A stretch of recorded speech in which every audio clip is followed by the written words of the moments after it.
Well done, crew. Rastamouse, easy crew. May I introduce the international piano-playing mighty megastar, Mr. Oscar Paws. Rastamouse, easy crew. I see you found my piano. But why you not just tell President Wensleydale about that note you sent to Lil Patch? Note? What note? I never wrote no note. Are you sure? Yeah, I'm sure. Very sure.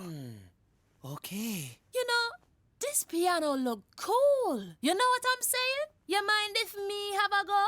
Actually, I do mind, yes. Those piano keys are for my paws only. Oh, yeah. Oscar, me hear that you got a brand new piano tune that you're gonna be performing at the concert. Do you fancy giving us a little preview before the big show? Listen here, baby. I don't give no little previews. And I don't like anyone touching my piano. Sorry. Ho, ho, ho, ho, ho. I got enough to be worrying about without having to deal with no nosy fans as well. Come on, Wensley.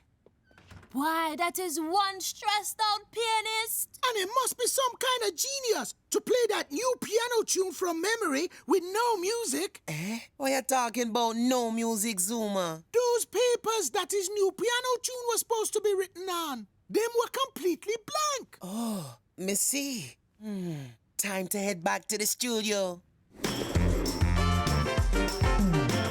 Nah, Scratchy, them's the wrong notes. You want me to give you some help? Show you how it really done? You just concentrate on your bongos, boy. Chill, guys. You know, sometimes it's good to listen to each other. You never know when you might get a bit of crucial inspiration.